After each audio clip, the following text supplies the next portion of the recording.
You are listening to the Shopify Solutions Podcast, a podcast for Shopify store owners that brings you concrete examples on how to build and grow your e-commerce business. My name is Scott Austin, and I have an e-commerce agency named Jade Puma. In this podcast, I'll share my e-commerce insights and best practices with you.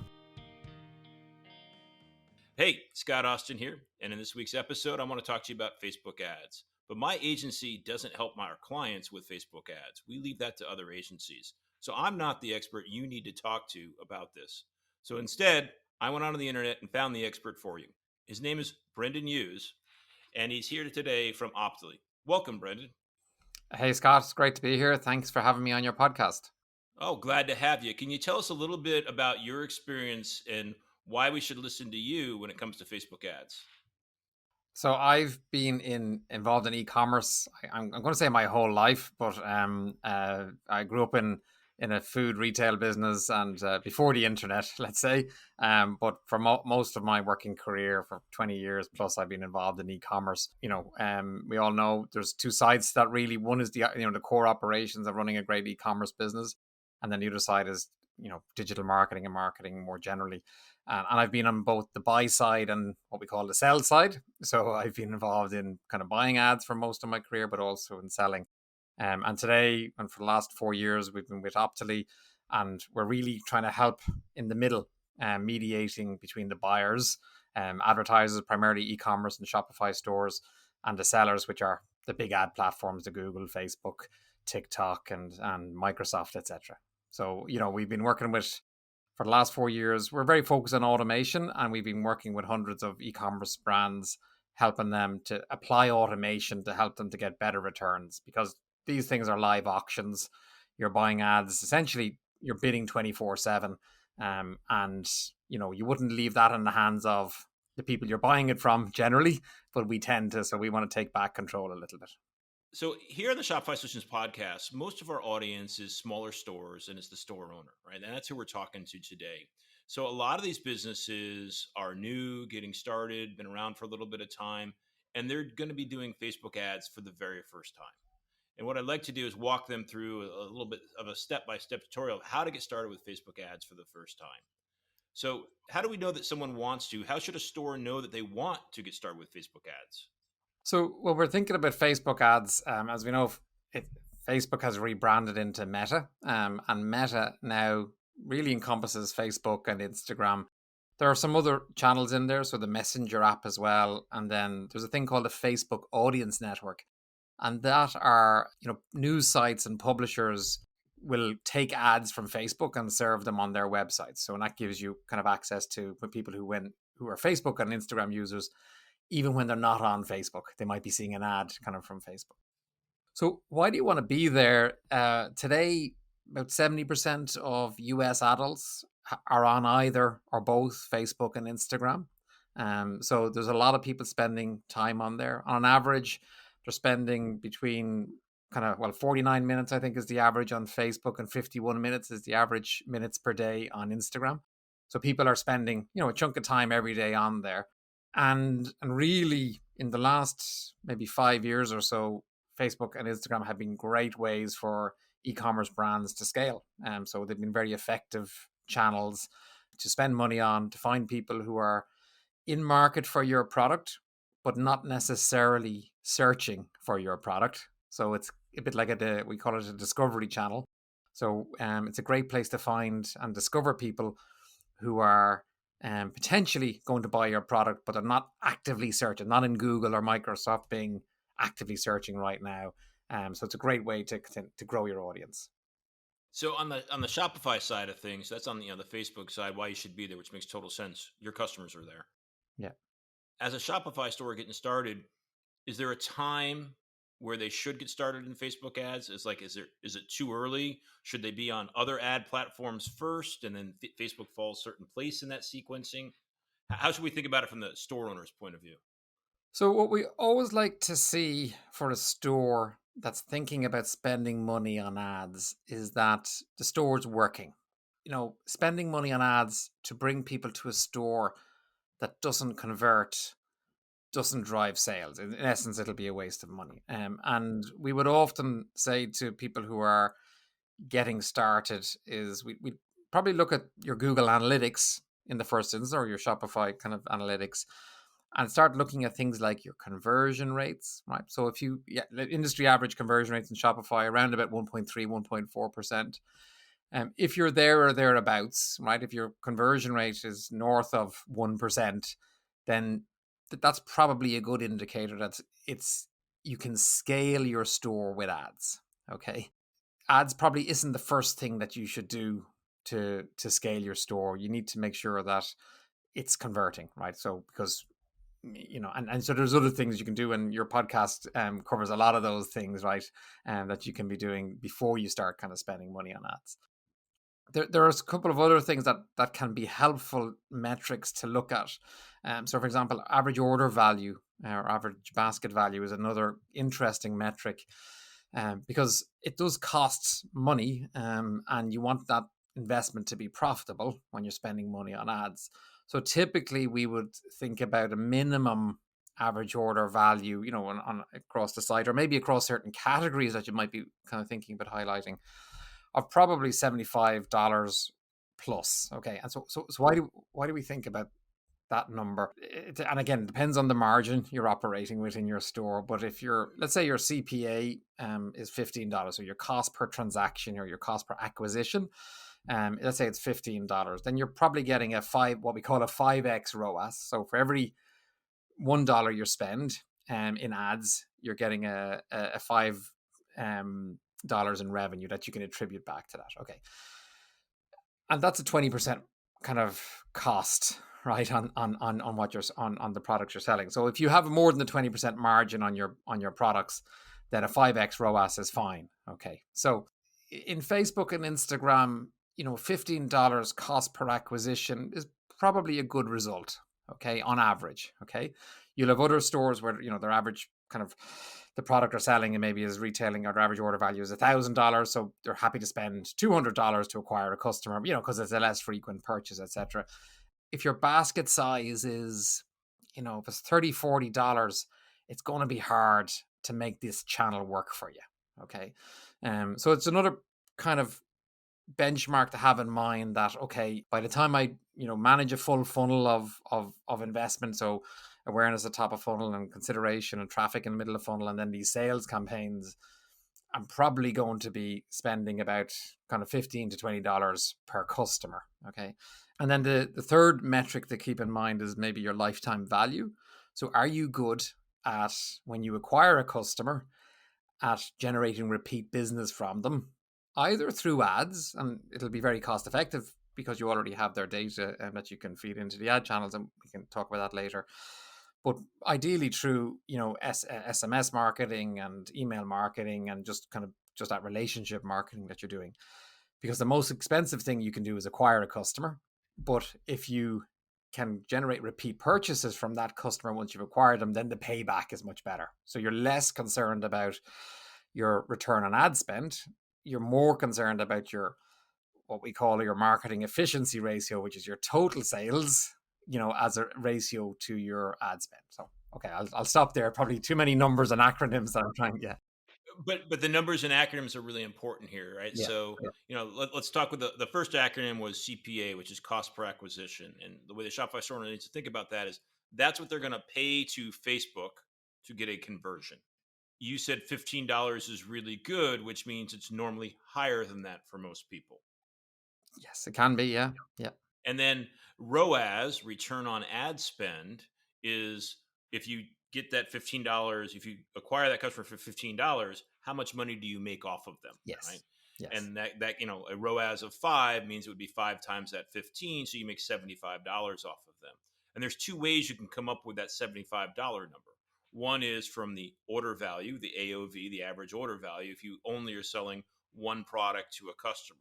The other is using the LTV, the lifetime value acronym, which is if you acquire a customer, 90% of your customers make a second purchase, then you can think about factoring in that lifetime value, that LTV, into that equation, which, let's just say your ROAS, or not your ROAS, but your cost per acquisition is $20, and your product, your average order value is $30. That doesn't make sense. But if your average customer makes 5 purchases at $30 for $150, then spending the $20 does make sense. And that's where you have to know your business as a store owner, because every business is different. And then you got to understand these numbers and figure out how it works for your business. Is that accurate? Yeah, 100%. So Okay. if we're starting to help somebody with thinking about how, because people often ask, how much should I invest in ads, right? Then exactly this is the conversation that we need to have, which is, what's your business model? How good are you at converting? How good are you at then generating repeat purchases and business from your customers? And then also then, your gross margins, right? So, how much have you got to play with in terms of your, what it costs to manufacture and kind of and store that your products, etc. So, as that new store owner, we've got to figure out, are we going to be doing advertising or not? We're going to look at those numbers, see our conversion. And if we make the decision that, now's the time for me to test, I'm going to say test instead of invest in. Let's go test out meta ads. How does one get started with that? The first thing you're probably going to do, and you probably already are up and running with it, is have a business Facebook page and a business Instagram page. And what you want to do there is you want to post what in the ads industry we call organic content, right? So you want to create content around your brand, your founder story, your purpose, and your products, and your customer experiences with your product, and post that content on a fairly regular basis, ideally daily, onto your Instagram feeds and onto your Facebook feeds. When you're starting off, and again, a lot of our customers would be in the same kind of position as your listeners, which is, starting off and trying to build, an audience and trying to build community. And what a lot of early stage stores find is that there's a very strong correlation between followers and fans on social media and people who purchase. Now, it's hard to see that in real terms because the platforms don't share that data anymore. But when you go and you look at the names of the people who are following you and then you see who's purchasing, then you can see this for yourself. So it makes a lot of sense to invest in growing your social following, or for your customers and visitors to your website, to get them to engage with your social, right? Because they obviously want to or trust you enough to buy from you, and they like your brand and your products because they're buying from you. So get them to like you and follow you on social. So, and that's going to be very useful for the ad strategy, right? But you need to have them anyway, right, in order to get started. And then once you're kind of up and running with your pages, then you need to kind of do a search on Google for Facebook Ads Manager and Facebook Business Manager. You need to create a business manager account in Facebook or in Meta. And what you're doing in there is essentially you're saying, this is us, who we are as a business. So you're putting in your business details, you're putting in your billing details, so Facebook and Meta can take the money from you. You're linking your pages, your Instagram page and your Facebook page, with that account. So now you're now getting more control over those pages, and you can actually start to share access to those pages with others in your team or your business partners, your agencies who are working with you, etc. So you get much more control over those pages once you create a business manager account in Meta. What you then need to do is you need to connect your business manager, your Meta business manager, with your Shopify store. And there's a sales channel in Facebook which kind of helps you kind of to get that up and running. And there's probably three things to think about there. The first one is the pixel. So you need to install the Facebook pixel, and the Facebook pixel is essentially a piece of tracking code that you put onto every page on your website. Facebook allows you to set up 8 events which you can track, and many of those are out of the box. And an event is, for example, a landing page view. So somebody lands on your website, and it's a specific goal that you can set in Facebook, which is, I want to drive traffic to my website, so therefore landing pages are my kind of a key goal. And then you can go all the way through the conversion funnel from add to cart, checkout, and ultimately kind of purchase. So in each of those can be a goal that you can optimize towards. You can say to Facebook, I want to find more people who are more likely to add my product to my cart, right? Or to the cart. So you set up the pixel, you install it on your website, and then in the events manager. So in Business Manager, you see a link for events, and you can go in and you can make sure that the pixel is firing. So you can actually see the data flowing through, and you can see that each of the events are firing kind of on your page. Now, on those events, Yeah. you said you can set up to 8. Am Yeah. I manually defining those? Like, is there like a checkout one, and I have to like put in a URL? How do those events get set up by the store owner? There's out of the box, there's a bunch that are kind of ready to roll, right? So they're, because of Facebook and Shopify natively integrate them, there's a bunch of them that are, so all the standard ones are there. Yep. But you can set up custom events, right? So you might have something specific about your product, or you might have a different kind of conversion flow, and you want to say, actually, this step, I want to know how many people from Facebook are actually landing on that. So an example there could be for if you want email sign up to be something, you could Yes. have a thank you page after your Klaviyo form instead of keeping it on the same one, and then have the success event be get to the thank you page. Yeah. Yeah. Okay. And the reason that these events can be very useful to you is that, one, you can exclude people who've kind of done a certain event, so that you don't waste money trying to remarket to them. So, for example, if you are running an email sign up campaign, and an ad campaign in Meta for that, then once somebody has signed up for it, they don't need to see the ad anymore. Or similarly, kind of with purchase. And the other thing, which is probably more, well, it's not probably, but is more useful, is identifying people who've gone a certain stage in the purchase journey and then stopped, and now we can remarket to those people. And what we find is that, That was a light bulb for me. That's a good one. yeah, okay, good, okay.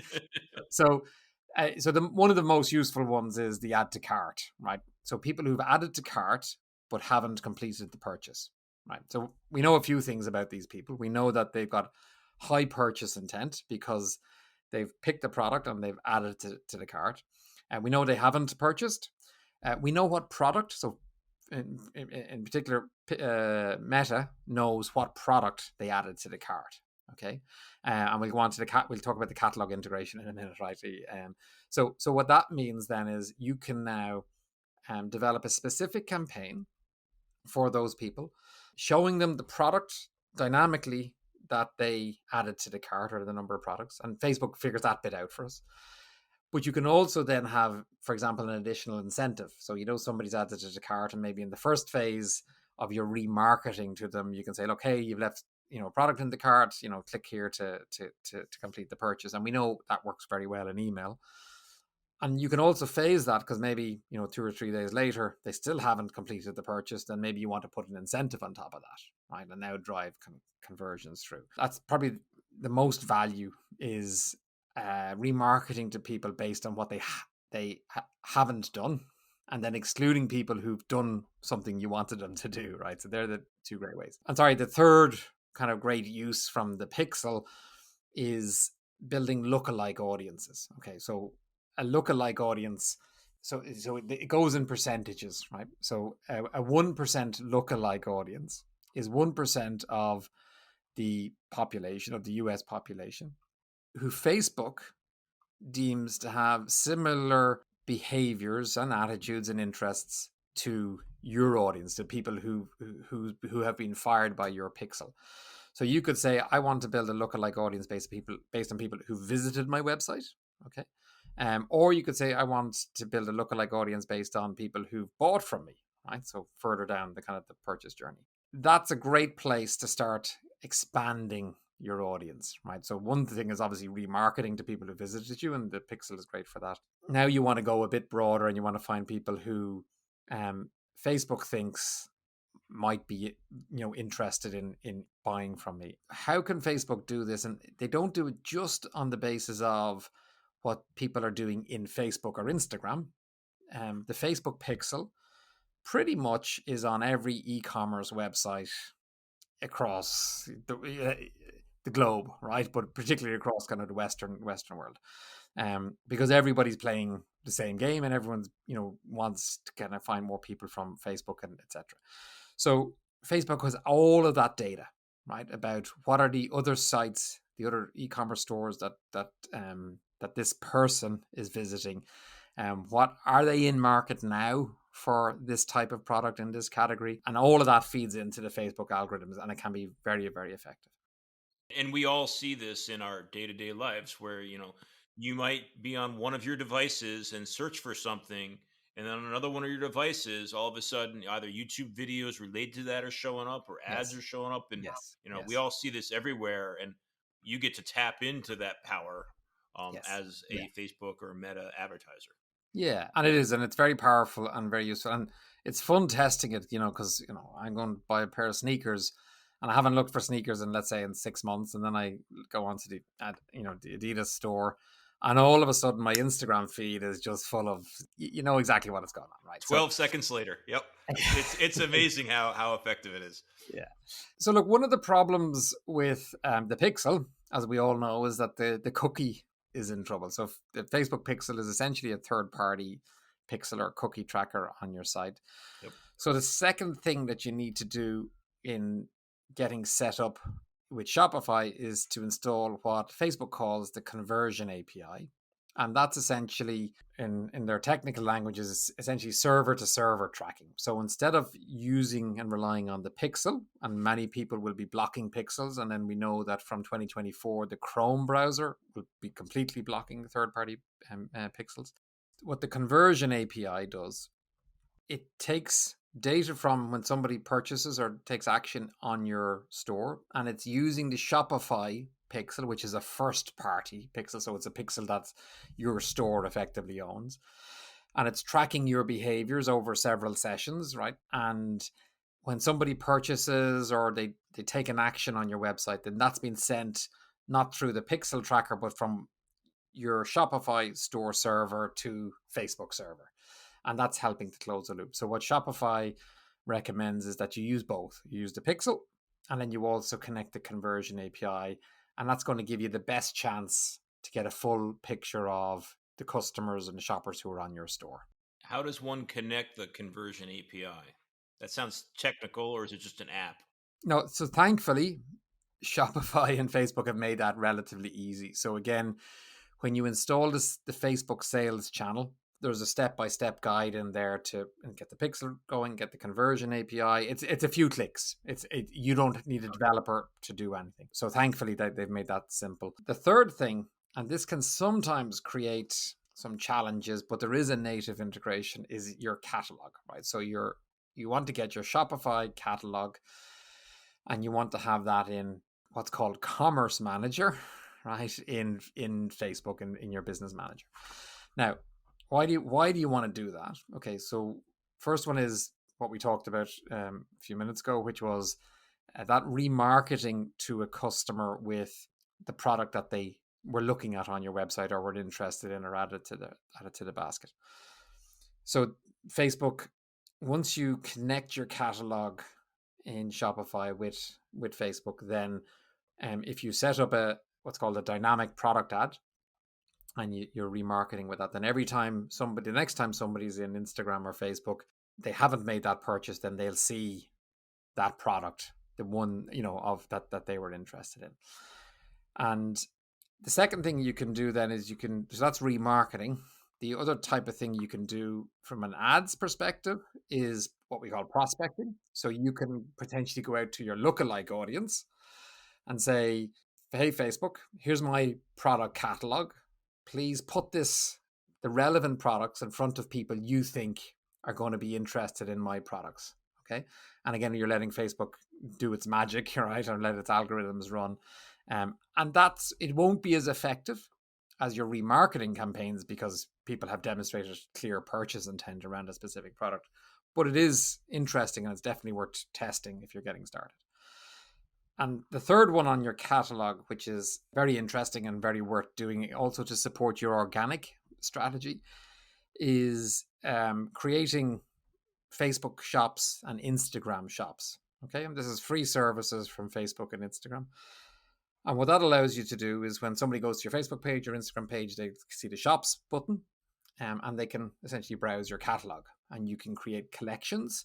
So you can put themed collections together of your products that people might want to buy together or be interested in together. But the more useful thing you can do is start tagging your posts with your products. So again, you'll see this a lot. Somebody has a brand has a video, and there's several products that are being featured in the video. Then you can tag your products in there, and people can click to see the product inside of the Instagram environment or the Facebook environment. And then there's two options. One, they can click to view that product on your website, or if you enable the full commerce functionality in Facebook shops and Instagram shops, they can buy directly within Facebook and Instagram. And Facebook and Instagram charge you 5% fee for whatever's purchased there. And when they purchase through a Meta platform, are they checking out through and giving a credit card to Meta, or are they checking out through Shopify somehow? Yeah, no, they're checking out through Meta, and then that order is then fed. So their payment details are with Meta and Facebook, which is why Meta and Facebook are doing it, right? Because they're getting those kind of payment details, but then the order is feeding back into you in Shopify. So if you connect your Shopify product feed into these stores, it brings back orders automatically that happen Yes, through that platform. yes, exactly. Yeah. I've always thought that the idea of people browsing your store in Facebook, serendipitously finding products that way wasn't that realistic. Am I too skeptical? Like, what does the data with your clients show? How many people actually are browsing stores now? Then the tag post, which sounds much more appealing. What's been happening for a number of years is that the reach of organic posts from businesses has been declining, right? And that's Facebook doesn't talk about it a huge amount, but there's lots of data out there that indicates that maybe you were getting, for every organic post, maybe 3-4 years ago, you could expect maybe 15-20% of your followers to see that post. That's now down well below kind of 10%. So you're right. The your organic content kind of surfacing kind of magically in people's feeds is less likely to happen. But when people are seeing ads, okay, and maybe one of the things they will do, you'll probably be directing them to your website, but they will click on your profile. And when they're in your profile, then it's a really nice opportunity to showcase kind of products and have your content in there as well. So we often see brands using their social, in particular, Facebook and Instagram, as anchors, right, for the brand. But it won't be enough to help you to scale, right? Unfortunately, you gotta pay. Unfortunately. And how hard is it to get that product feed working between Shopify and Facebook? As I work on a lot of the Google Yeah. merchant stuff with my clients, and the GTINs and the NPNs, getting those Yeah. identifiers in there in the special fields is actually a lot of work for my clients a lot of time. Yeah. Is Facebook just as complex, or is it easier? My perception, because it's not something we specialize in, but we do see the pain that people go through, is that Google and Google Merchant Center is seems to create more issues and more problems. But we do see people who've struggled with Facebook product feed, and invariably then using kind of third party solutions, and there are loads in the app store that you can use, and loads of kind of great solutions that you can use to help you with that. And sometimes you want to segment your catalog a little bit more, so you might want to segment your best sellers and put them into what's called a product set. So there's your entire catalog, but like in Google, you'll have product groups, you'll have product sets. And when it comes to ads in particular, you might want to say, well, actually, I have a bunch of products that are really selling at the moment and really trending. So I want to make more funds available to those versus, I have 20% of my catalog. It doesn't sell, it doesn't convert. And until I run a promotion or a special on that, spending money to bring people to my website for those products doesn't make a lot of sense. So some of those things are not as easy, right? And you may need a feed solution or tool to help you with that. Now, these feed solutions, are they in addition to the Facebook channel inside of Shopify, or do they replace the Facebook channel in Shopify? Well, you need the Facebook channel anyway, Okay. but they're a replacement for the catalog feed bit, right? Okay. So you probably use some of them or you see them being used on the Google side of the house as well, right? So there are Yep. these kinds of tools. They overcome again some of the pain. For some reason, something about your catalog is idiosyncratic and it just doesn't work for Google, and you need some translation service to make. Yep.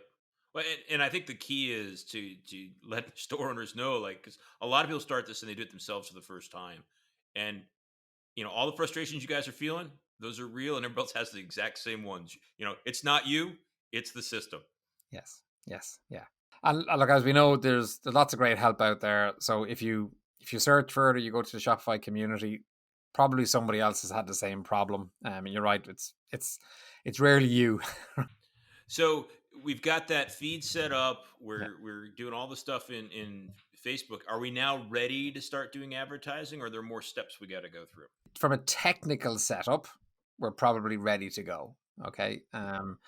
And you got to get it's the data points and be able to have that data, and then the catalog, your product kind of catalog is key. And then you're going to ask me, well, what else now do we need to do? I guess before we start spending money, right? Yep. Yep.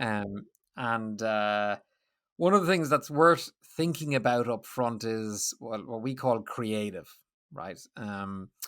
And because so far what we've done is we've got our product catalog, and our product catalog is going to look fairly dry, right? Inside a kind of this social platforms like Facebook and Instagram, right? So if you think your product catalog, we're familiar with the Google's shopping listings or the search listings Yep. for product, and that's what your catalog is going to look like. Okay, so That makes me think of one question right about that part. There is, you know, most stores are for their cover photo for a product. They're going to have what I call the Amazon photo, right? The white yeah, background yeah, of yeah. just the product. Is that what we want in our Facebook feed? Can we override the default? Should we override the default? Yeah, we should try and override the default if we can, because the lifestyle version, the full, and there are tools out there that will take your Amazon kind of stock photography version, right, and they'll overlay it with your brand and your identity. And there are different shapes and sizes that are going to work in the different placements. So if we start maybe thinking about that, we're familiar with the Reels format, which is the long, it's basically full screen on a mobile kind of Yep. version, right? So we need imagery that fits that shape, so that when somebody's in that environment, they're not seeing loads of weird blank space around your product. So you want them to see the kind of the full screen of your product. Does that mean that in Facebook product management, you are adding photos per product, or how do those other screen sizes get in if you don't have them in your Shopify product? Yeah, so what you'll do is there's a few different things you can do.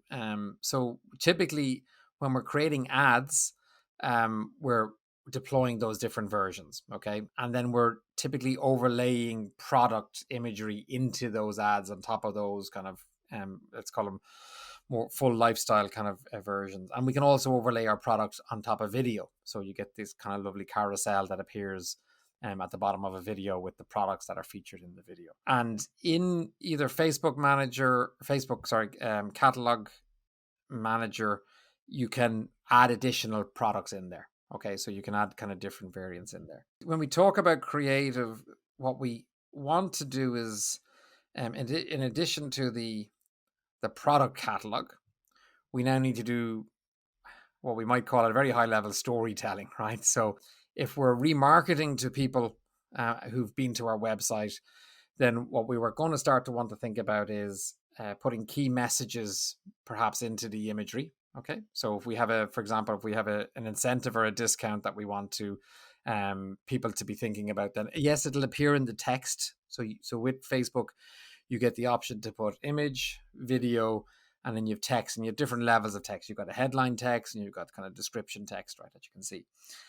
But for the greatest impact, if you can start putting some of that text into your imagery or into your video. So let's say you've got a 20% discount because this person hasn't purchased from you before, and they signed up for your newsletter.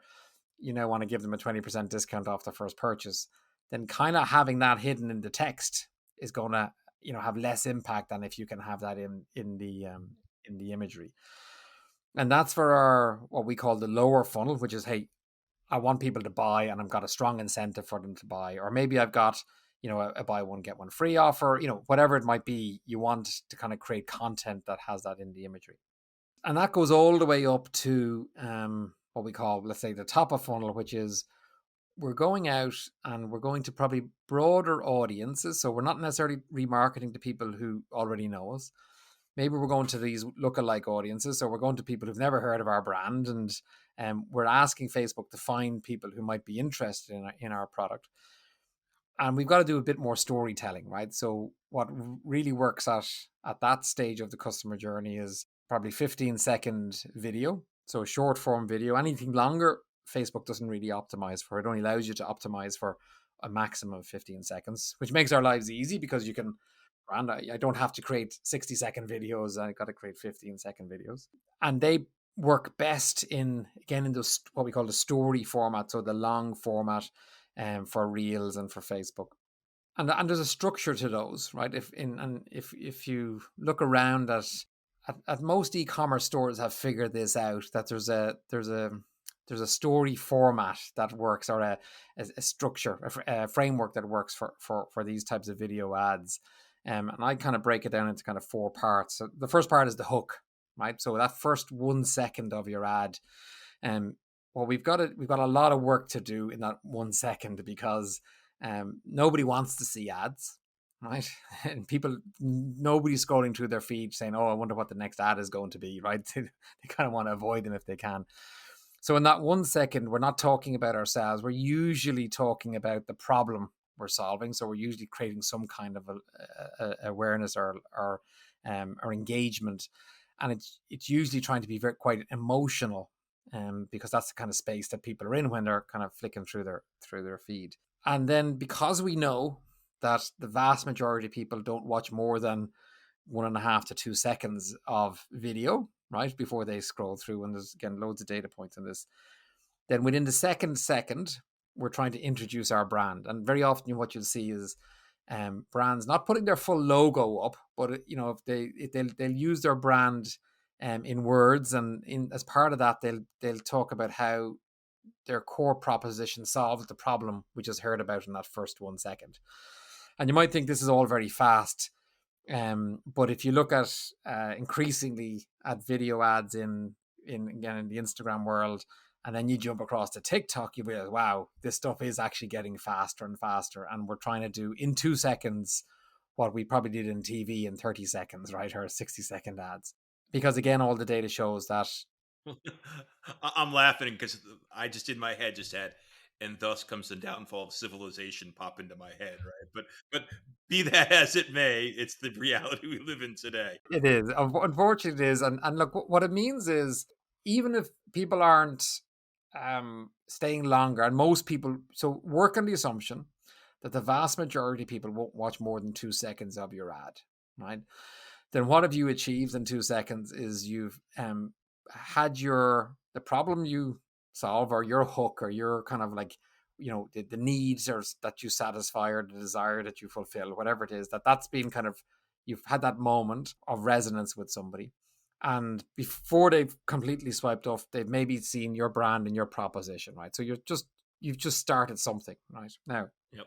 So right now, if people are listening to you so far, like there's top of funnel ads, there's Yeah. bottom of funnel Yeah. ads, there's remarketing, there's dozens of different sizes and images you're going to have Yeah. to create, Yeah. and then you're going to have videos. It's all very complex and inundating, and that's just the reality. And what I always tell stores is, if you see how good of an operation an evolved brand has, you'd be amazed. You're like, how did they ever get there? And they didn't get there in a step, right? It took Yeah. 20 steps or Yeah. 100 steps. Yeah. So if we're talking to that first time store owner, what's a simple first ad campaign that they can set up that's a little more or less inundating for them, less complex? What's a good first one to do? Yeah.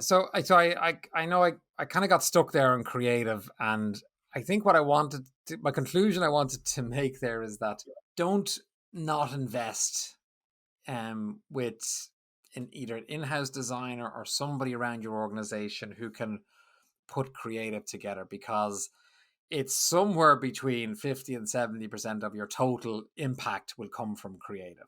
Well, I couldn't agree more, and I don't want to like dissuade from that point. Like, Yeah. Yeah. I was just talking to a client, and it was my last conversation with a store build that I just done with him. So we just finished the project, Yeah. and we're talking about next steps, and one of the things I explained to him is, and this is my personal philosophy about Shopify stores, and actually wrong to call them Shopify stores, right? I believe that my clients are brands, Yes. because most of my clients have their own products, and they're building something that's long and enduring, and they're a brand. And I also think that the way a brand becomes a brand today is through content. And Yes. I'm so adamant about content being one of the most important things to a business's success or a brand success. And if it's important to your success, you shouldn't outsource it. Like, Yeah. so many people want to outsource, like, who do you got to help me with videos? Who do you got to help me with this? Like, and I was showing this client, I was like, here's a company that used to make hand soap. Now they make great videos that happen to sell hand soap. Okay. Right. Yes. Because Yes. they've shifted from a manufacturer to a content creation company.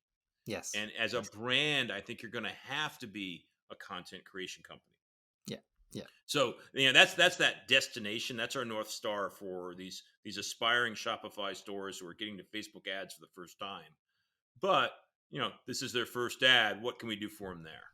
So look, I think we're both aligned on that, and in the same way that really you can tell the difference between um, a store that's been designed with a professional designer in the mix, and customers can tell that difference, and similarly people in these social channels can tell something based that was created professionally, and something that was kind of thrown together. Now, my last point on this one is um and I've talked to a large global brand recently about trying to remove what I call the polish from the ads, because you don't need to do TV quality here, right? Because Yep. the more organic and the Yep. more authentic it feels, the better. So that's not what I'm saying either. I'm just saying you need to, somebody needs to put time and effort into creating creative. And actually, if it's their job or it's a good part of their job, then they'll be able to churn out the different formats and variants that are needed.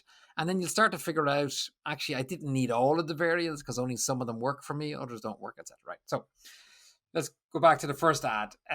So the first ad that you can do and that makes most sense to do are those remarketing ads with your product catalog. So the way to go about this is you go into Facebook Ads Manager, and you create a campaign. There's a big create campaign button, right? And fairness, Facebook now makes this kind of very easy for you. Few steps that take place, but one of the first things that happens is you get asked, what's your objective? Okay, and your objective will be from awareness to traffic to conversions, right, or kind of Yep. purchases ultimately. So you're going to pick the purchases objective. That's a good one for a store. Yeah, exactly. Yeah. You're going to then get an option around, well, how much do you want to spend? Okay. So again, start small, and if things start to work, kind of scale up. Actually, before you start for kind of remarketing campaigns, you should really be thinking that you shouldn't start unless you have probably kind of 100 plus kind of visits to your site on a daily basis, right? So kind of 2,000 to 3,000 kind of visits to your store. And the reason for that is that Facebook works on data, and it won't be able to build audiences. The minimum audience anyway that you can have inside of Facebook is 1,000, right? So to give the algorithm something to work with, you'd probably need kind of 3,000 plus kind of as a remarketing audience. Okay, so that's just before you even get started on this, right? And we see brands probably starting with, if let's say you're at that stage, then probably starting with $20-$30 a day, right, as a budget, and just start there, and then you can adjust up and down as you see fit. You're going to be asked to pick your audience, right? So what's your audience? And you can now pick your picks. You can select in a drop down, hey, oh yeah, this is my pixel that I want to use to build audiences. And you can include people who've triggered certain events, right? So I want to include people who got to the add to cart stage, or I want to include people who got to my product view page, who actually looked at a product. Now, if you do an add to cart or a product view event, do you also have to add the but did not purchase? Or Yes, yeah. So add those ones and exclude. Sorry, no, what you do them as an exclusion. So exclude people who have purchased. And you can do look back windows as well. So this is also an interesting way to optimize. Is you will have better success. Well, again, it depends on your business. Is your purchase a more considered purchase? What's the average purchase time frame for your customers? And Shopify will show you this data. So on average, do people purchase over a 30-day or 60-day period, or are people generally purchasing within 1 to 2 days? Okay, because then you can start to think about, well, actually, what's my look back window? Is there any point in me spending money on people who were on my site 30 days ago? Because my product, I have very, very few people who ever buy from me, unless they were in yesterday or something. and to exaggerate so people understand, like if you're selling cars, and that's the Yeah, exaggeration because no Shopify yeah, store is selling cars, but if you're selling cars, people could be researching for months. yes, yes. But if you're selling pens, they're probably not searching for months unless they're really expensive pens. And what you want to do there then is you want to stay top of mind with people over that longer period of time. And actually, what you can do is you can segment your campaign. We're getting this is maybe more complicated than it needs to be at the moment, but you can say, right, I want to have a certain part of my campaign talking to people who've been on my site in the last 7 days, and then I want a different and we either call it an ad or an ad set or a different message that's targeting people who were on my site between 7 and 28 days, right? Because I want to talk to them differently. I've got something different to say to them. So you're now starting to set those kinds of parameters based on the events kind of on your website. So for our first remarketing, should we be targeting the event of viewed product or add to cart, which is a better way to start? It depends a little bit on the volume. So if you have very few add to carts, again, probably be thinking that I need to have thousands in any audience for it to be really effective. Because the other thing that will happen is if you create an audience that's very small and you give Facebook some money, Facebook will spend your money and you'll get what's called ad fatigue because Mm-hmm. they'll just keep showing the ad to people and people will start kind of hitting, I don't want to see this ad on anymore. I'm seeing it too often. And that does how I do it all the time. So Yeah. so people do that. So in our Shopify store, we should go to our abandoned carts and look at that number. And if it's not in the hundreds or hundreds per day or something like that, then we want to be looking at add to product as the event. Yeah, you can go further back. And actually within Facebook shows you those numbers as well, right? So when you're in Facebook, it'll give you an estimate of the size of the audience. Okay. But if we think about it, you'll get a better conversion from people who've added to cart but not purchased than you will from people who've just landed on your website and disappeared, right? So it's going to be about and what the way to think about this is to start setting up so within a campaign you then set up ad sets, right? An ad set contains a number of ads, right? And an ad is what you actually see, what somebody sees. They see the text or sorry, the image or the video, and that's an ad, right? But ad sets, so you can have a number of ads in an ad set, or a number of different variants of an image or a video, with slightly different messages in them, depending on. And what you're doing is you're A/B testing. You're trying different things out. But the ad set is where you set the audiences. So I'm going to try. This is my 0 to 7 days audience, and I have a certain type of message for them. I'm going to try different ads in front of those people. And then you have another ad set that does something different. So you can actually set up different ad sets that are just breaking this down a little bit for you. Okay. The easy way to start is just anybody who's been on my website in the last 28 days and who hasn't purchased. That's the simplest way to get started. See how that goes and then get more granular. The next stage then is you're going to set up so you've kind of identified your audiences. And then you're going to create your individual ads. And within each ad, you get the option for, you can be your product catalog. So it's remarketing, kind of just showing the product. It can be video. It can be a static image. It can be a carousel. So where a carousel is interesting is where you and this is where we think maybe more of the consideration phase, right? Where you might use consideration if somebody's watched your video in top of funnel, and maybe they didn't go to your website, but they watched the video, so they're kind of interested in your brand story. And what the consideration phase is, people are shopping around, looking at their options, and the carousel ad, it allows you to put 10 different frames into a single unit so that we can scroll through it. Okay, so we can flick through it, and you can put video in there as well. So it allows you to get more of your features and benefits and use cases into one ad unit, and then allows people to kind of scroll through. So you get all these choices about different types of ads, but certainly at the bottom of the funnel, if you're in remarketing, then your product catalog. So having that in there, and it's called a dynamic product ad. So putting that in. And is Facebook smart enough that it's determining which products to show to the customer? Yes, it is. Yeah, it is. Yeah. So it'll show them what the product that they were interested in. And then what you also want to overlay with that is you really want to have a strong reason to buy. Okay. And that's going to be an offer. We'll see most merchants and stores now, and we'll talk about first party data in a second, but most merchants are having that incentive for the first purchase. Sign up to our newsletter and get 10% off or 15% off.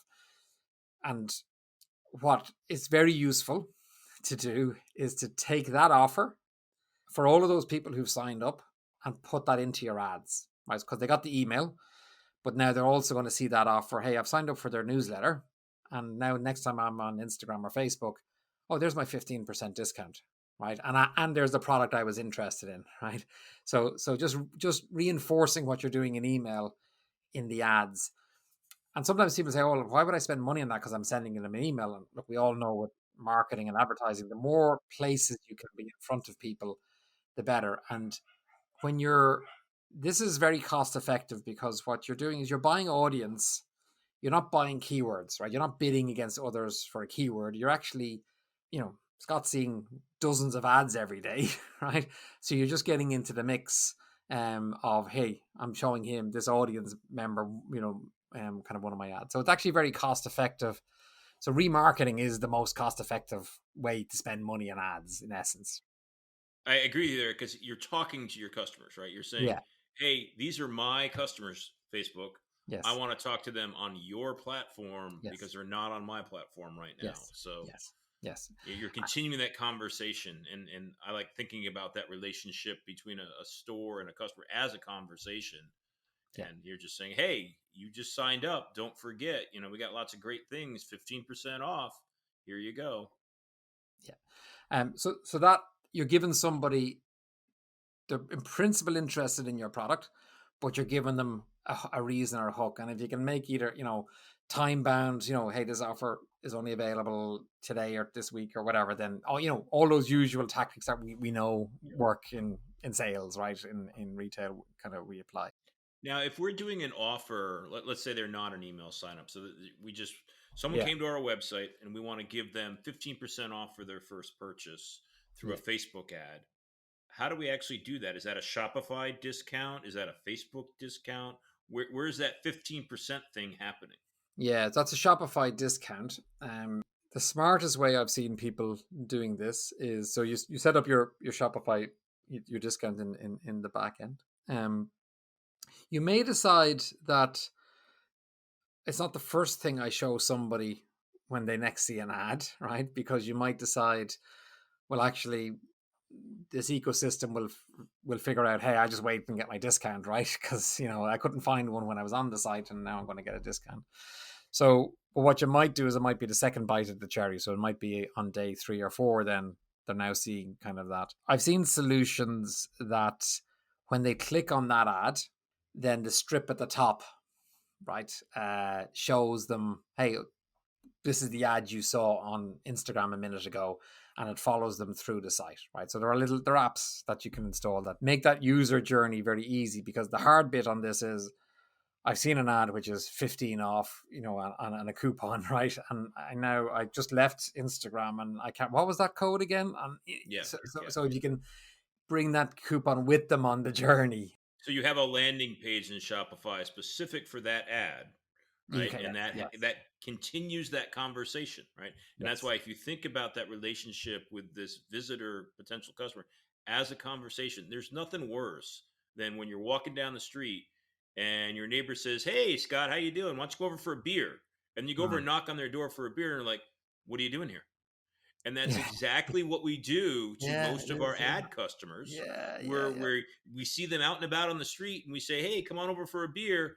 And then we send her the homepage, and the homepage says, "What are you doing here?" So having a bespoke landing page, and for the sophisticated brands, for literally every single ad yeah, campaign they're doing, yeah, which is a lot of work, but that's how they continue that conversation and have an organic experience for yes. their customers.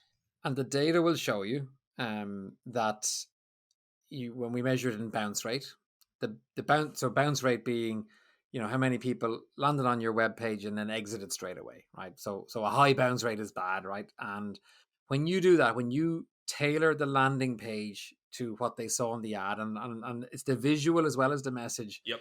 then your bounce rate goes way down because people saw an ad, and as you say, they go to this generic, homepage that has no resemblance. Maybe the logo is the same, and that's it, right?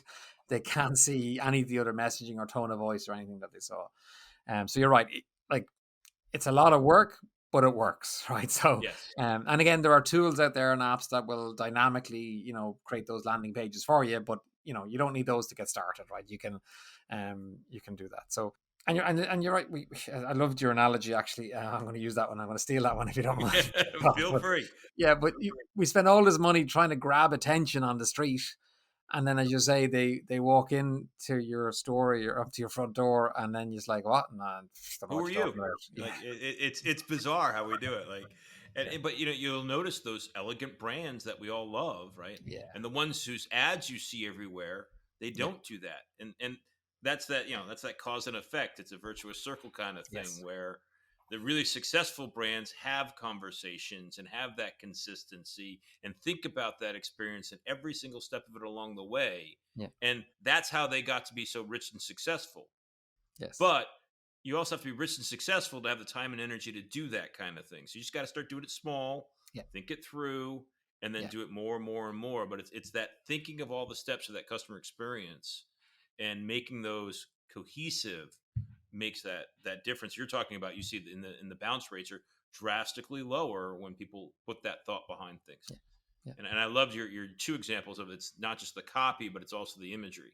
So yeah, if it's holiday time, use the exact same yeah, image. Maybe you crop it differently, but that yeah, consistency is actually a good thing, not a bad thing. People don't see it as redundant; they see it as consistent. yeah, yeah. Agreed, 100%. Oh, I'm just 100% what you're saying. Yeah, no, great. So look, we're still doing the first ad, right? So Yeah. we've hit the publish button and it's now live. And now we need to do is we need to just keep an eye on it, right? There's a thing in Facebook and in Meta called a learning phase. One thing you didn't mention in this ad setup is we talked about creating the ad and the ad groups and the copy and all that good stuff. Where do we publish it? Do we put it on Facebook, on Yeah, Instagram? Do we have choices there, or is Meta just figuring that all out? yeah. You have choices, and um, Meta will want you, and they can work business partners with Meta. But they'll want you to just say put it everywhere, right? And see how it goes. And that's okay to start with, right? Because you might get lucky and you might find some placements, what we call placements. So each of there's the channels, which is the Instagram, Facebook, and Messenger, etc. And then there's the placements, which is there's different spots in there where your ads can appear. And what you will learn for your products and your brands, and it also depends on your demographics, right, etc., is that different placements might work for you. Okay. I have a few that I hate that I dislike. So one I dislike, for example, is the audience network, which sometimes takes about 10% of your spend. But this is where your ad appears maybe in somebody else's app, right, or on another website. And sometimes, if you're on any kind of social gaming or mobile gaming apps, you'll see this all the time. Sometimes, you have to watch an ad to do something, right, to get to the next Oh level, yeah, yeah. right? So what I've seen, is that, oh my God, I've got this like amazing, what we call in video, a view through rate. I have 100% view through rate, Yep. right? But I've zero clicks, right, or zero engagement. And I was like, what's going on there? And that they're weird stats, because presumably if somebody watches my video, they're going to want to click on it ultimately. But it's all coming from the audience network, because people are being Yep. forced to watch my ad. Yeah. So they click on the link that says 10 childhood stars. You won't believe what they look like today. And then they go to that landing page and your ad shows up and they want to see what that kid looks like today. So they Yeah, watch it yeah, only to get past it. They couldn't yeah, care yeah. less about the ad. No, and if they do what I do, is which, when I get that on my phone, I put the phone down on the couch and I wait for the 10 seconds, because I've literally no interest in watching another ad to do whatever, So there are some placements that you may proactively exclude, because it's just not going to work for you. Maybe some people want to force people to watch their ad, but that's a choice. What you might find is that some placements are much better for that top of funnel. So those story formats are great, because people are in this kind of like just flicking browsing kind of mode, and they're willing to watch, kind of looking to watch videos and etc. And then we find maybe in the wall in Facebook can be quite good for conversions. So you might find different placements are good for different types of objectives that you might have. Well, if we're doing a product based ad for remarketing, are there certain formats that works in? Are there ones in that bucket that we should be using and ones that we shouldn't? So Facebook will it'll do a good job at making them look as good as possible in all the formats, and you'll see little previews. So if you just put your image in, it'll show you kind of the different versions, and you might say, actually, I probably need a slightly better image in that, or something. So you get to see all those kind of previews.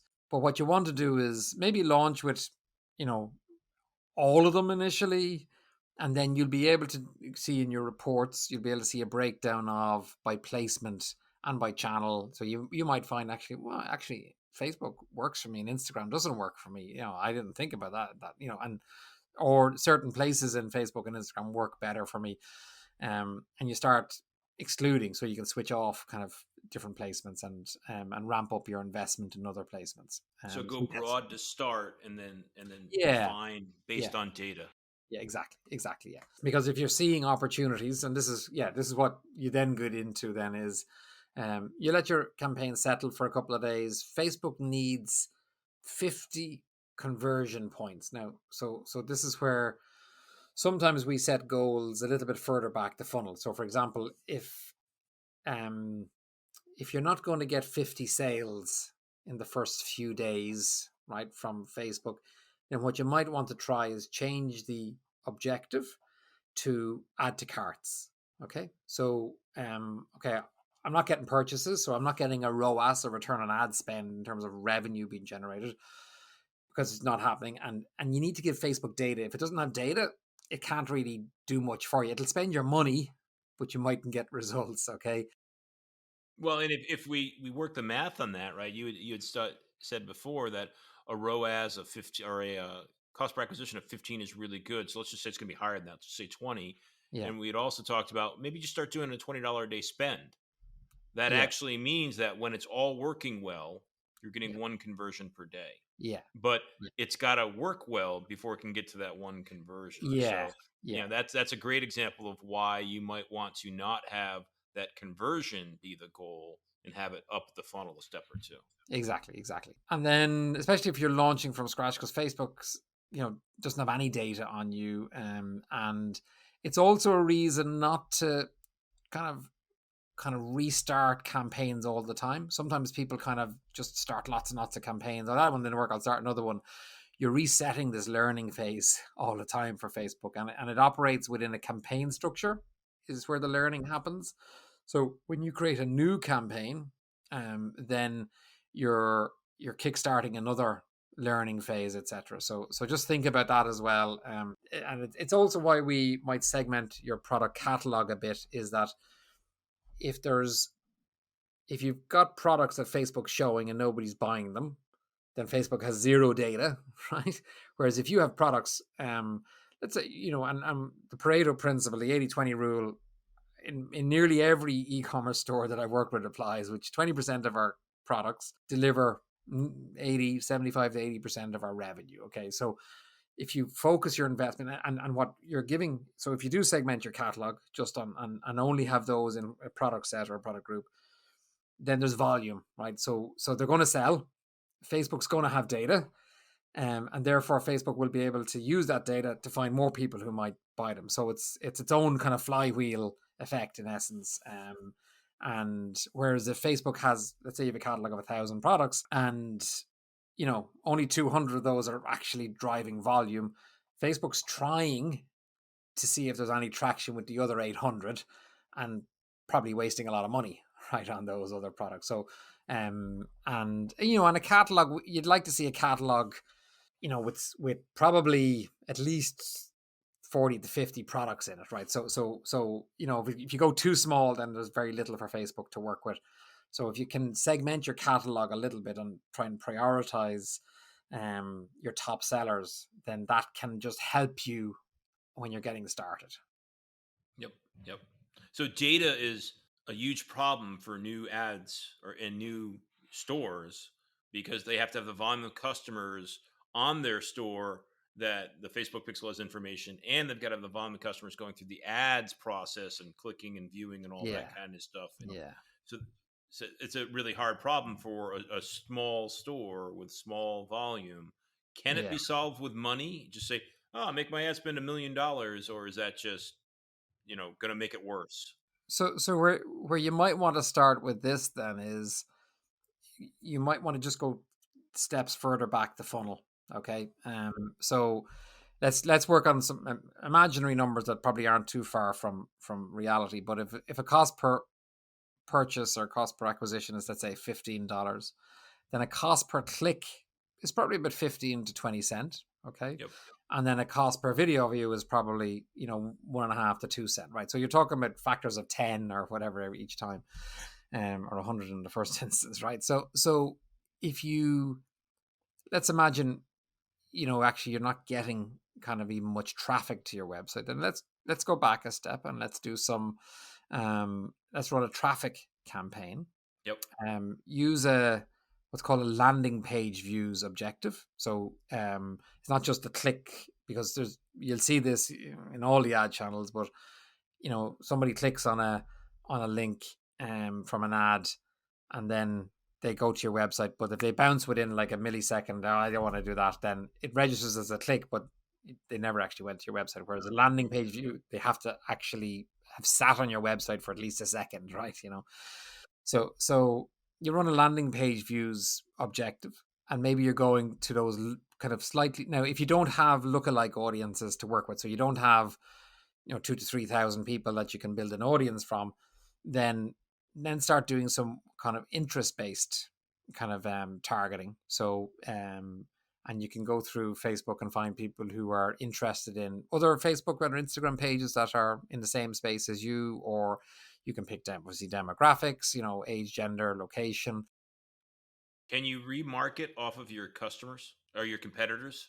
Can you take the big dog in your space and say anybody who visited that website? Anybody, no, not their website, but anybody who likes pages. So followers of pages you can pick. And so pick all of the things that so for example, if you're in the pregnancy space, right, then all of the kinds of pages that people who are pregnant or thinking about getting pregnant might be interested in, right? It's a great way to and you can so you can zone in on that. And obviously the narrower you are, if it's just people who are in your category, then that is going to be useful as well. So interest-based targeting does work, and it's a great place. It's a better place to start than going out to the entire population, between the ages of 25 and 65 or whatever, right? So then if you're doing that landing page as the trigger, it Yeah. sounds like what we're actually getting smarter about is our ad creative and our call to action or messaging. Yes. Yes. Yeah. See what we have to say to people in this format on this screen size to get them to come to us. And let's learn that step first. Yes. Yeah. And actually, you're raising really just on. I forgot to mention on the first one is that call to action can be something you can test as well. So, for example, in the earlier stages of the purchase journey, using a call to action like learn more, because let's say people are in consideration mode, will drive more clicks, right? You'll have more engagement than a buy now button, because I'm not ready to buy, and buy now sounds like I have to buy and I don't want to buy. Yep. So with learn more, you'll have a higher click-through rate, so more clicks, but you'll have less conversions. So that's with learn more. With a buy now button, it's the opposite. You'll have less clicks, but a higher conversion rate. Okay. So earlier in the purchase, and you'll see this again when you look at the big brands, they're generally using learn more earlier in the purchase cycle, and then buy now is their bottom of funnel kind of call to action. And does their learn more end up going more to like a blog article, and the buy now more is a product page? I go back to your landing page kind of thought process, Yep. which is and how our landing page is different to a blog article is that it's that nice mix of education that's featuring products.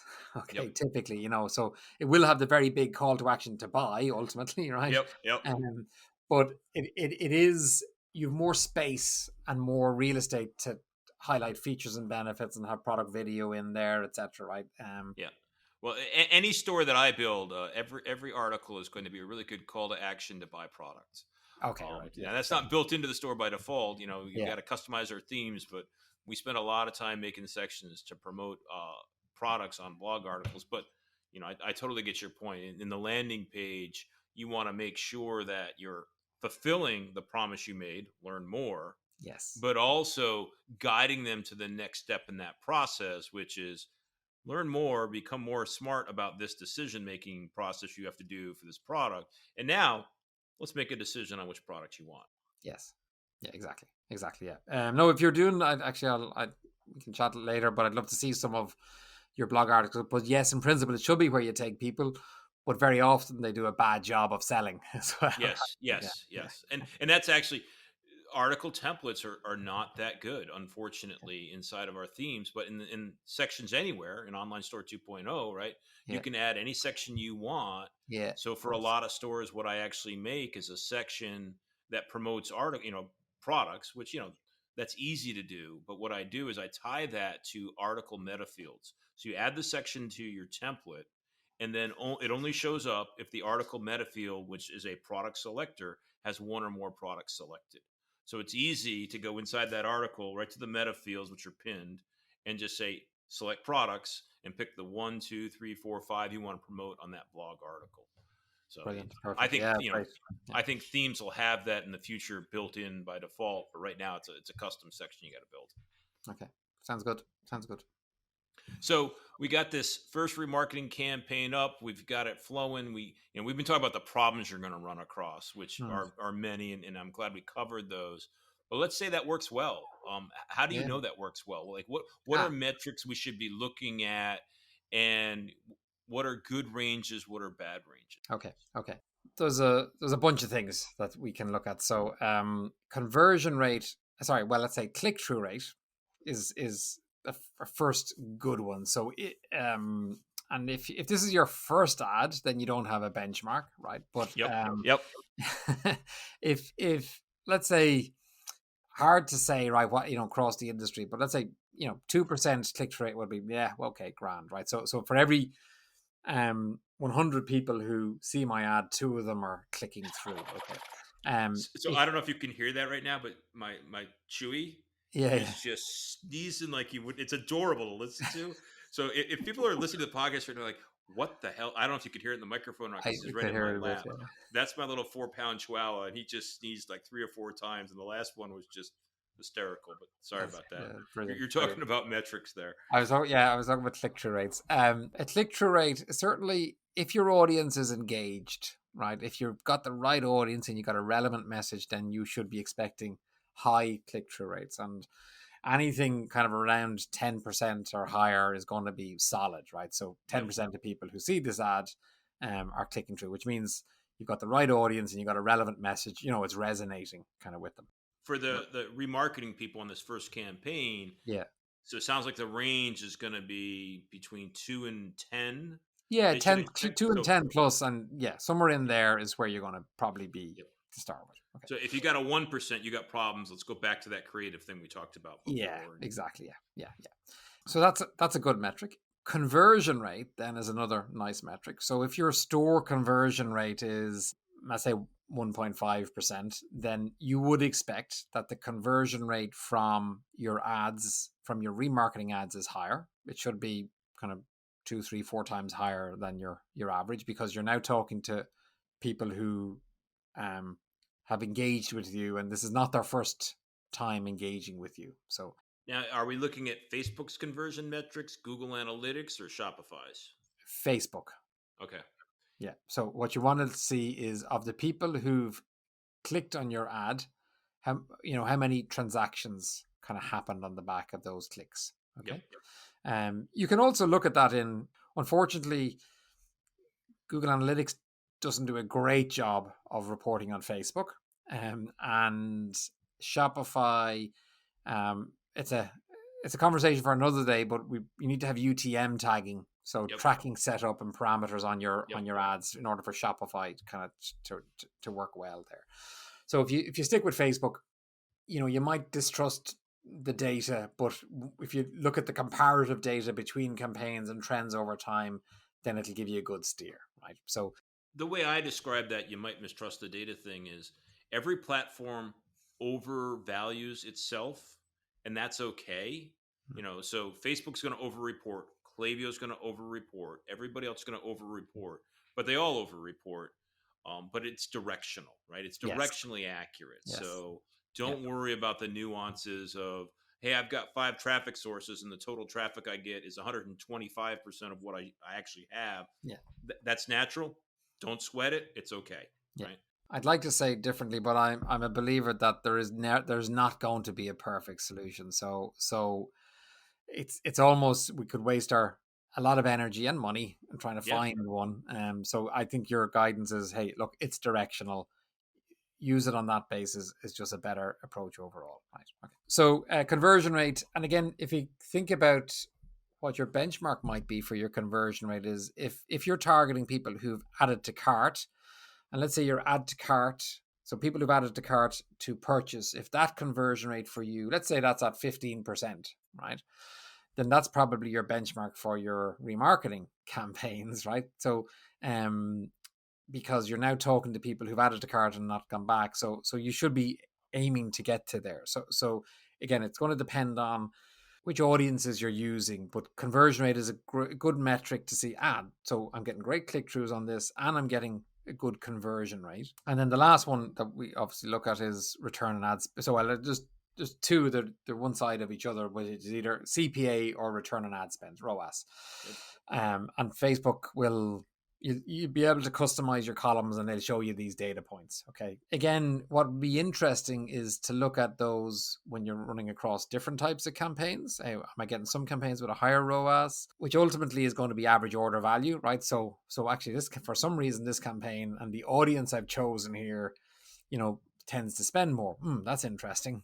Can I do more of that? Can I find more of those kinds of people? Because AOV can have a big impact, as we know, right?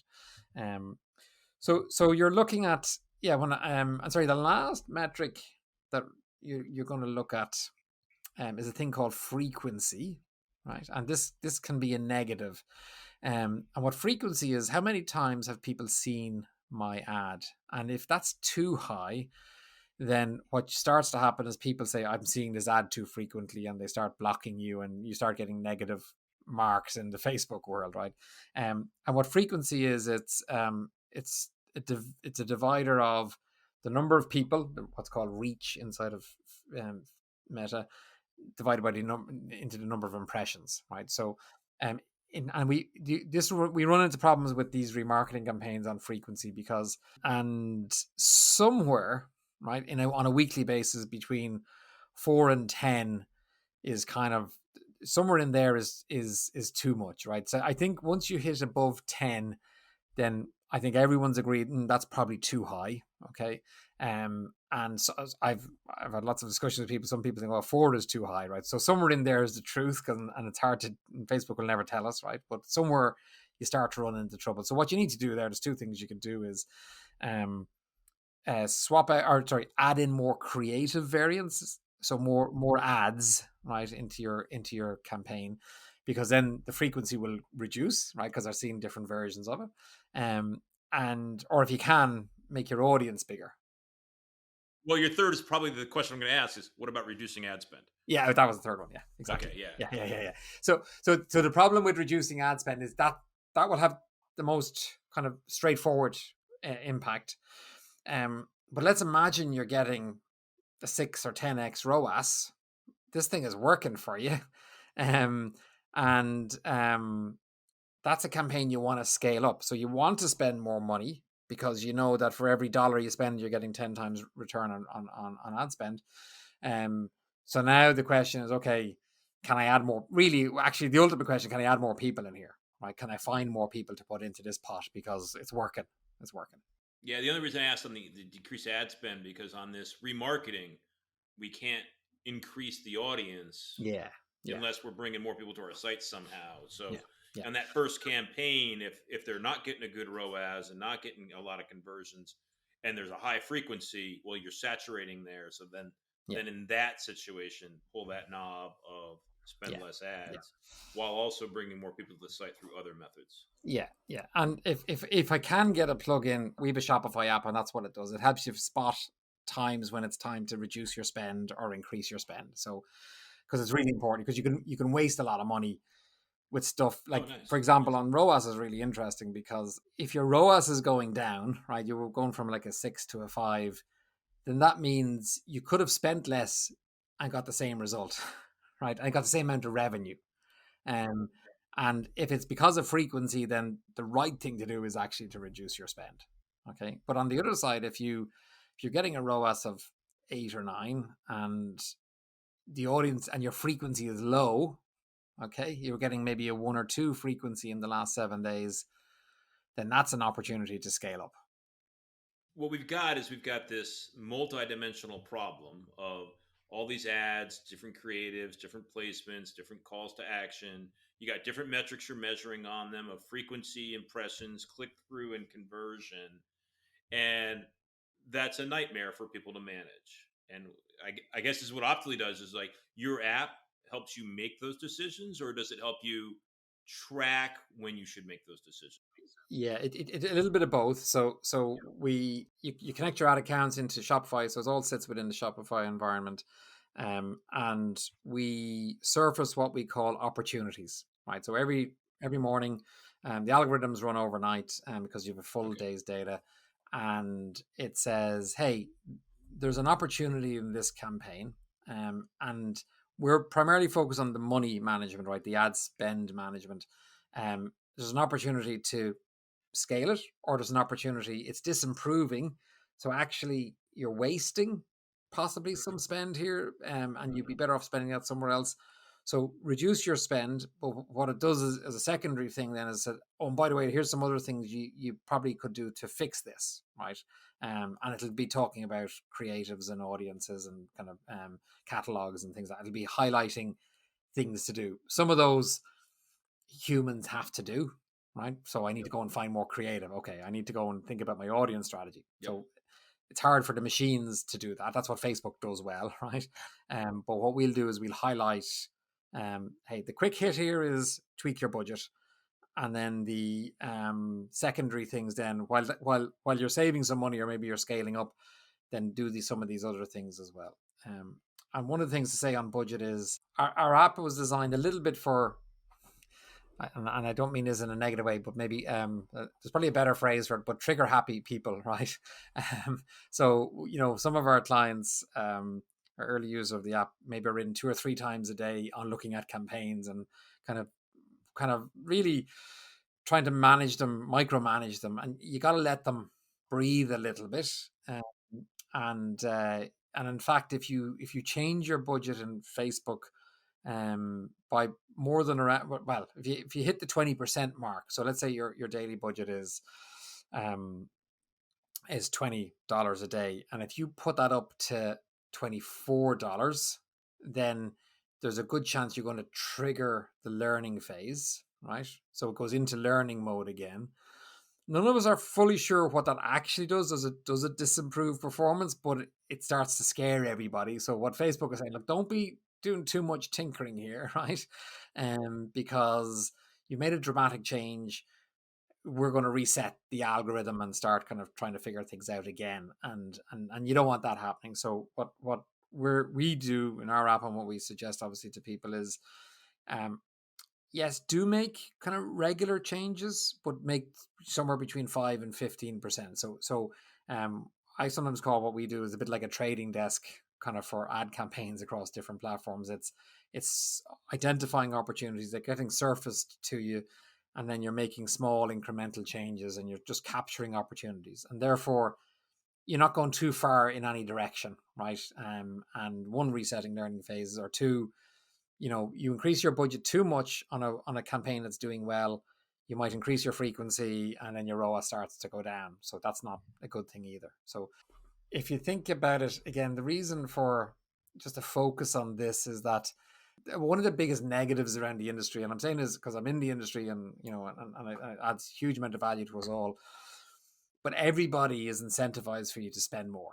There is nobody, including your agency, unfortunately, right, who's got any incentive for you to spend less, Yep. right? It just, there aren't people out there or any structure in the industry that is focused on that.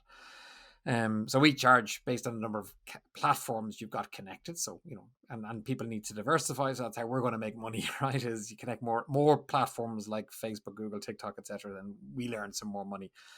But philosophically, I'm completely opposed to being incentivized on how much you spend, right? It's like this punishment. Yeah, you're doing well, you're going to scale your business, and then we're going to charge you more. It's just, Oh, we could have a long conversation about misaligned business models, right? It is so true in so many things. We've been talking for an hour and a half now, and where I wanted to start ending the yeah, conversation, even though I, yeah, I think we could talk for another hour and a half on these ad campaigns, right? And it ties into what we are just talking about. Is I fully believe that if yeah, you're a new store owner, yeah. you don't do Facebook ads yet, you should do it yourself to start off with, right? You don't want to hire an agency for all the reasons you just talked about already. Like, they're not Mm, incentivized for a bunch of different things, and you need to learn the levers in your business, and you need to understand your customers, because your agency, your mhm. consultants will never understand your customers as well as you do, right? Any brand owner that you meet who's a successful brand, Yes. it amazes me how well they understand their customers. So you may not run your ad campaign forever, but you should run it at least to start, to get that understanding, that knowledge in place. And then there's two channels you can go, right? Mm, You can scale up that skill in house, or yeah. you can go with an agency. You know, do you have opinions on, when you'd pick path A versus path B, and what are the triggers that you get to? When do you stop doing it yourself, and and build that skill in house as its own vertical, or when do you start outsourcing it to an agency? You're right. I agree with you that you got to do it yourself, at least just to get started. Ign- Understanding your own limitations is really important in that. So, and I think for most of us, even though I like to think I'm good at it, but design and creative is probably where you need someone from who's done, who's been to art school, right, or graphic design college or whatever it is, right. So just bring in that layer of professionalism. Yep. Um, and the reason I think we as a technology company have focused on Shopify is that our solution is focused on people who want to kind of stay in control. And what we find with Shopify is that it it attracts people who want to stay in control of their business. Yeah, exactly. So They're we're self-helpers. this Yep. isn't purposely what we're setting out, but we're a little bit of an agency displacement solution, right? So if you have somebody internally who's able to create campaigns, um, plug in the creatives and kind of build out the audience strategies, then um, where you might want assistance is on, well, what's my what's my overall strategy? Where much should I be investing and spending in different channels at different stages of the purchase journey? And that's where we come in a little bit, right, to help you kind of solve some of those problems. Um, and there are a lot of optimization, like automation tools that will help you optimize inside of campaigns. Now, the channels are making that more difficult because they don't want you doing that. So there's in PMax and Google, like the Performance Max, it just works really well. And the more you tinker with it, the more you're going to break it, right? So, but actually, there's no solution. And this is where you might go to an agency or come to looking for a solution like ourselves and saying, okay, I'm on TikTok, I'm on Instagram and Facebook, and I'm on Google, and I'm thinking about Pinterest and maybe Snapchat and then Bing, right? Where does all this work? I need someone to give me a strategy and a complete picture on that. And that's where agencies, if you can find an agency that's not siloed in itself, right? So this is something to look for. Is it seems like people are either born as Google ads people, Facebook ads people, or TikTok ads people, and you very rarely find Mm-hmm. a person, and in most companies even a team that does both. So we do managed service for people as well, but we create pods of, that work together on a client that very closely knit. In the big agencies, you have massive teams, and they're the paid search team versus the paid social team, and they're actually competing against each other for spend. So you've got to find an Yeah. agency that thinks like you think about your business, which is it's a customer and they're on multiple channels, and I need to nurture them through the customer journey, right, effectively. And I can't have people's egos saying, well, on the search, we can't spend less than X on search, and say, well, we can't spend less than Y on social, and all of a sudden you're fighting with each other, and regardless of whether it's the right strategy or not, right? So what I see a lot of is probably initially the founder, and then maybe there's a digital marketing manager, and they're running this and they're in the weeds of building out things, and maybe they've an assistant who's building out the campaigns and liaising with the designer and all that kind of stuff, right? So you just got the ops bit to get things up and running. And sometimes the triggers for going externally for help are, I need to add in a new channel and I don't know it, right? So I've hired in someone who knows paid social and they really don't understand search, and there's hard work to do in there, and maybe so what we see a lot of is there's trying to find an agency who can do it all. That's hard. So what we find is maybe finding a boutique agency or a consultant who's very good at one, and then you're using an analytics tool or something like ourselves or whatever to try and just pull all the data together and just give you that picture. And that's like honestly the Yeah. gap we're trying to fill, which is here's a toolkit. You simply connect all your ad accounts. It starts to surface some data for you. It starts to show opportunities, and your team, whether they're consultants or an agency, you're just saying, hey, this campaign here, it's doing really well week on week. Something good is going on here. There's an opportunity, and you can do what you want with that, but it might be an opportunity to scale up, spend more money, and grow. And I think, even though I say our ideal customer is a trigger happy customer, actually having that autonomy to pull the trigger and scale something up and not being afraid to do that, or having the kind of the confidence to say, well, actually, it's not working, and I'm not personal about it not working. It's just not working anymore, so I'm going to just reduce the budget. Um, Sometimes in agencies, and this is, I think, unless you have a really good trusting relationship with a client, and it's important to build that, is that the agency will say, no, well, they've told me my budget is, $5,000 a month, and if I don't spend it, I'm in trouble. If I spend more than that, I'm in trouble. Like, that's hard because you'll end up spending money on one hand that you didn't need to spend, or not capturing an opportunity because something was happening in the market. Some product was starting to work, and it took too long for you to go back and forth and figure out what was the right thing to do there. So in general, I think I say the reason we like Shopify is that they're more likely to need a tool like we provide, which is more self-help, more kind of do it yourself. But I need the data. I need to see in front of me what's working and what's not working today. So they can make smart data driven decisions. Yeah. Instead of just emotionally responding because I want to change something today. And on the agency side of things, as every small Shopify store owner knows, right? It's really hard to get good help in any bucket that you can think about it. And Yeah. that's the Yeah. unfortunate position of you being a small Shopify store. Coca-Cola and General Motors don't have a hard time finding good help. They're knocking on the door every day, doing Yeah. proposals, but they're also spending, millions, if not billions, to these vendors these days. And a Shopify store that wants to spend $1,000 a month, they're like, I want to spend $1,000 a month. How come I can't find a good partner? Well, all the Yeah. good ones are doing Yeah. $10,000 a month, or $100,000 a month, or $1 million a month spends. Scott, in fairness to you, it's where people like you come in, and the education material, like, your output is brilliant and the topics are spot on, and like this kind of the deep dive, like most podcasts don't do the deep dive, right? And this is well, I found it a very useful hour and a half, just kind of going through these, and hopefully some others do as well. But that's this is the kind of thing that really helps, I think, SMB, small and medium sized kind of owners. Yeah. On that finding the vendor, you brought it up, right? And Yeah. it's just so I want to emphasize it again. You said the boutique, right? So, the small Shopify store, what you've got to think about is who's the small vendor. I'm a small business, my Shopify store just getting started. I got to Yeah. find the small ads guy or gal Yeah. just getting started. I got to find the small whatever just getting started. I'm not going to go to the biggest agency in town and get their attention, right? So small brands got to find small brand vendors or small vendors, right? And that's my agency, a one person agency.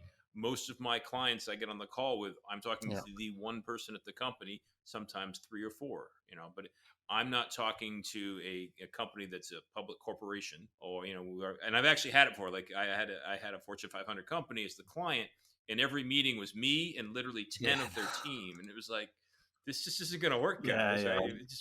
We just operate in different worlds. Like I say, let's do this, and they're like, all right, let's put a committee together and we'll make a decision at least within 6 weeks. We want to fast track this, and I'm just like, I'm done. Right? I'm not going to do this. Right?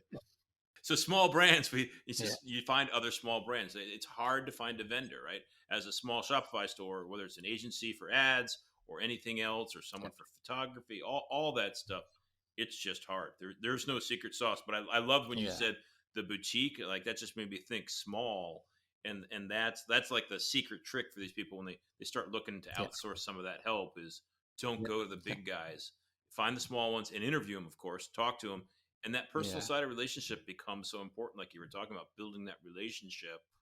Talk to them a few times, and don't pick the one who's got the most experience. Yeah. Pick the one you get Yeah. along with best, because Yeah. it's going to make the Great. relationship so much easier down the road. Yeah. All right, so we have talked for quite a bit. It's been a great conversation so far. We talked about how to set up that first ad, get the Facebook platform all working, how to measure that a little bit, and then when we're ready to scale, how to start scaling. Is there any last advice about people that are getting into the Facebook world that you could give them, or something they should think about? I'd go back on thinking about the funnel, right? While we're obsessed with that kind of the lower funnel and measuring ROAS, etc., I think it's come up a few times for us in the conversation that if you want to scale, so your maximum profit is in those sales campaigns where you're getting 3, 4, 5x ROAS, right? That's where your maximum profit is. But thinking about how do I grow my audience? And this is where social channels are probably better than maybe some of the search channels for this, which is I've got to invest in Yep. those slightly broader audiences and get in front of them with my message as cost effectively as possible, building an emotional connection with my storytelling kind of ads, etc. And that's how you scale. And that's how, in particular the last 5 years or so, successful D2C brands, you'll talk to a lot of them and they've spent no money on search, right? Because as soon as they go over to the search world, you're competing just on price or just on maybe brand recognition. And if you haven't done the work in managing your own funnel, right, so nurturing people through their own customer journey with you, then the search side can be very expensive. Whereas if you actually put money into building kind of engagement and helping people through the consideration phase while they're in the channels and capturing their email addresses when they land on your site, then what you magically find happens is your cost per acquisition in Google in shopping reduces. And I say magically because it's hard to join the dots. It's like, oh, look, wow, look, my CPA in Google shopping has just come down because you were spending money over here in these social channels, building audience, building kind of engagement with audiences. And of course, they're going to go to Google, right? And search, because that's what we end up doing, or Bing. Or maybe if you have an Amazon store, they'll go to Amazon. And we ran a campaign for one of our brands, and it's in the kind of video creative side. And we launched our TikTok kind of activity for them. And all of a sudden, just coincidental, right? But their Amazon kind of CPAs kind of came down just at the same time as kind of we launched this kind of TikTok campaign, and completely unrelated. But of course, people are searching in Amazon and TikTok, Amazon and Google, etc., trying to take a little bit of a stand back. And I know we all are obsessed and need to be with our bottom of funnel metrics, our CPAs and our ROASs. But if you can take a little bit of a stand back and invest in that, building your brand and your audiences, and you'll see these correlations naturally come out then, that your overall, what we call marketing efficiency, gets better, right? So the amount of money you're spending on ads as a proportion of your total revenue in the long run gets better. And you got to trust in the process, unfortunately, because it's not instant. So it's because it's long-term effects, but it does work. It does work. None of this stuff is easy, right? And Yeah. it's amazing. Like, technology keeps getting better, and every Yeah. single thing you look at keeps getting easier. But overall, everything, the whole Yeah. thing in aggregate, is getting harder, right? It is way more difficult today, I think, to be a successful, profitable brand online than it was 5, 10, 15 years ago. It's also easier to do the steps, but it's harder to be successful in them all. Yeah, it does. No, so the barriers to entry are lower. So to get started everywhere. So actually, in the end, it is very easy to get started on Facebook. It's hard to do the right things, right? Yep. That makes sense, and that will help you to grow, because you got to do Yeah. those Yeah. things in conjunction with Klaviyo, with Shopify, with what you're doing in Google and TikTok, etc. It's all got to work together. And Yeah. the entry points has got easier for everybody. So now there's loads more people in getting started. There's fewer people doing the right things together. My short summary of, because I like what you're saying there. Basically, what I heard you say is, you need to create Yeah. your audience Yeah. instead of just tapping into an existing audience, right? And Yeah. the way you created an audience, the unintended shoppers, I call them, is through awareness and building awareness. And you do that on social networks Yes. versus search networks, because that's where the intended people are. And if you're going to become a large, sophisticated brand, you're going to have to think about how to incorporate that into your mix instead of just, and there's nothing wrong for those people that are successful feeding off an existing demand and tapping into that and making money. But that'll get you only so far. Gymshark doesn't just find people on search looking for sexy gym clothing. Exactly. Right? They're doing way more than that in all the stuff that they're doing. That makes a lot of sense. And that is a really good summary. Likewise, Scott, very much enjoyed it. And look, well done on your podcast series. And I'm going to keep listening, and hopefully we get to talk again soon. Well, thanks for the conversation. I thoroughly enjoyed it. You've been listening to the Shopify Solutions Podcast with Scott Austin. This podcast is brought to you by Jade Puma, a Shopify-focused agency located in San Diego, California. If you like what you heard, please leave a review and subscribe on iTunes or wherever you get your podcast.